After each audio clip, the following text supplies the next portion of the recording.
नमस्कार साथियों, आपका बहुत बहुत स्वागत है आपके अपने YouTube चैनल सक्सेस क्लासेज पे। और मैं एक बार फिर से बायोलॉजी के कुछ महत्वपूर्ण टॉपिक के साथ हाजिर हूँ। देखिए यहाँ पे दे रखा है कि जीव विज्ञान एवं जंतु विज्ञान के पिता किसे माना जाता है। तो अरस्तु को जीव विज्ञान तथा जंतु विज्ञान का पिता कहा जाता है। नेक्स्ट देखिए यहाँ पे चिकित्सा विज्ञान के पिता किसे कहा जाता है। तो चिकित्सा विज्ञान का पिता हिप्पोक्रेट्स को कहा जाता है। देखिए यहाँ पे दे रखा है कि कोशिका की खोज कब की गई। तो 1665 के अंदर कोशिका की खोज रोबर्ट हुक के द्वारा की गई थी। और सबसे छोटी कोशिका है वो माइकोप्लाज्मा की सबसे छोटी कोशिका हो जाएगी। सबसे बड़ी कोशिका किसकी हो जाएगी, वो हो जाएगी शुतुरमुर्ग के पक्षी का अंडा होता है उसकी सबसे बड़ी कोशिका हो जाएगी। नेक्स्ट देखिए यहाँ पे बताना है कि पत्तियों का रंग पीला किसके कारण होता है। तो पत्तियों का जो पीला रंग होता है वो कैरोटीन के कारण होता है। नेक्स्ट देखिए कि फलों के छिलके एवं फूलों में वर्णी लवक होता है यानी क्लोरोप्लास्ट पाए जाते हैं। देखिए नेक्स्ट यहाँ पे आपको बताना है लाइसोसोम को क्या कहा जाता है। तो लाइसोसोम को आत्मघाती थैली या आत्महत्या की थैली कहा जाता है। किसको कहा जाता है, लाइसोसोम को।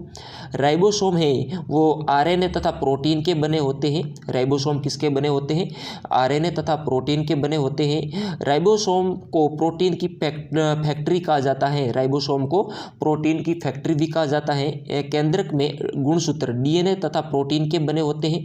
केंद्रक के अंदर गुणसूत्र होते हैं वो डीएनए तथा प्रोटीन के बने होते हैं। नेक्स्ट देखिए यहाँ पे लिखा हुआ है केंद्रक में गुणसूत्र डीएनए आरएनए रहता है। और यहाँ पे मनुष्य में 23 जोड़ी यानी 46 क्रोमोसोम या गुणसूत्र पाए जाते हैं। डीएनए एक प्रकार का क्या हो जाएगा, न्यूक्लिक अम्ल हो जाएगा, न्यूक्लिक एसिड हो जाएगा। कोशिका विभाजन से जीव में प्रजनन एवं वृद्धि होती है। कोशिका विभाजन के द्वारा जीव में प्रजनन एवं वृद्धि होती है।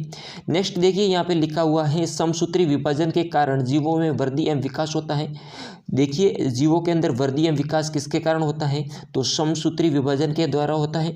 कोशिका जीवन की सबसे छोटी रचनात्मक एवं कार्यात्मक इकाई है।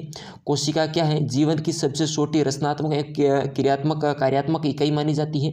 मानव शरीर में करीब 5000 अरब कोशिकाएं होती है। मानव शरीर के अंदर लगभग कितनी कोशिकाएं होगी, 5000 अरब कोशिका होती है। देखिए गुणसूत्र की खोज किसके द्वारा की गई थी, तो गुणसूत्र की खोज वाल्डियर के द्वारा की गई थी। जॉनसन ने जीन शब्द का प्रयोग किया। जीन शब्द का सर्वप्रथम प्रयोग किसने किया था, तो जॉनसन का नाम आएगा सबसे पहले।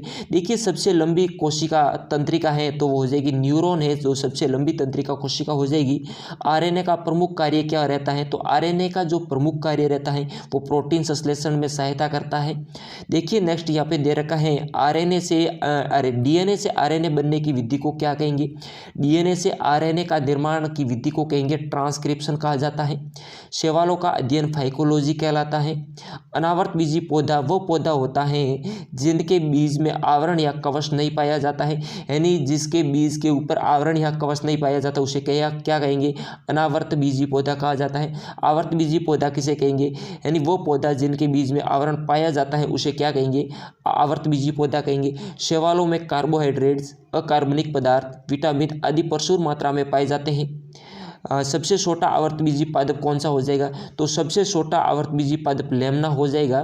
सबसे बड़ा आवर्तबीजी पादप हो जाएगा यूकेलिप्टस हो जाएगा।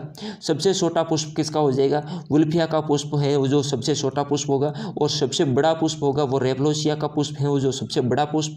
सबसे बड़ी पत्ती कौन सी हो जाएगी, तो विक्टेरिया रिजिया की जो पत्ती है वो सबसे बड़ी हो जाएगी। और सबसे छोटा बीज होगा तो आर्किड का बीज है जो सबसे छोटा बीज माना जाता है।